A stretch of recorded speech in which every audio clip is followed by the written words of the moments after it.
اهلا بيكم. دلوقتي هوريكم طريقه توست ريتش بيك محشي بالفراخ والجبنه.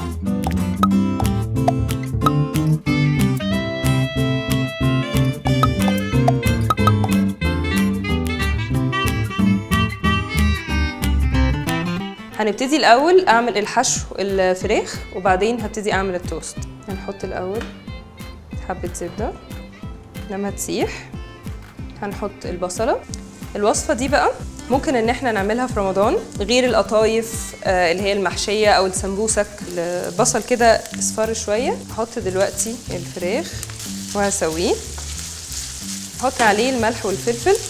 هنقلبها كده اول بس ما الفراخ تستوي شويه، بس في نفس الوقت مش عايزين ننشف قوي الفراخ، عايزينها تبقى جوسي من جوه. هنحط دلوقتي بقى الفلفل. مش عايزاه يدبل، عايزاه يفضل طازه كده وكرانشي. هسيب بقى الفراخ تهدى شويه قبل ما احط لها الجبنه. دلوقتي هبتدي اعمل التوست. اللي هنعمله ان احنا هنجيب شريحتين توست فوق بعض ونفردهم بالنشابه كده على قد ما نقدر. بصوا السمك بتاعها بقى قد ايه. هنعمل عليها شكل دايره كده. اللي يفضل معاكم ده اوعوا ترموه، في فيديوهات تانية هتشوفوها تعرفوا تعملوا بده ايه. بيض وبقسماط. نحط حبة فلفل، حبة ملح،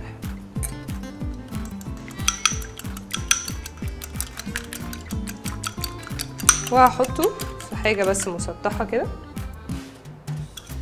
هعمل ده في البيض. عايزين نخلطه كويس قوي عشان الحروف تلزق. بقسماط. اتاكد ان الحروف لازقه كويس. هي اللي هيحصل انها هتنفش في الزيت وتقوم فاتحه من بعضها من جوه. زمانها بردت خلاص.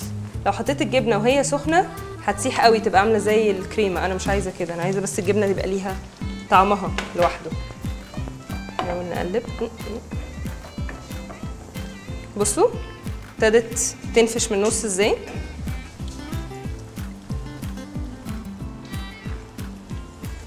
هقطعها بقى بالراحه جدا، عامله زي الساندوتش. هنحط بقى جوه خس او جرجير يبقى طعمه حلو قوي. هنحط الخليط بتاع الفراخ زي الساندوتش كده.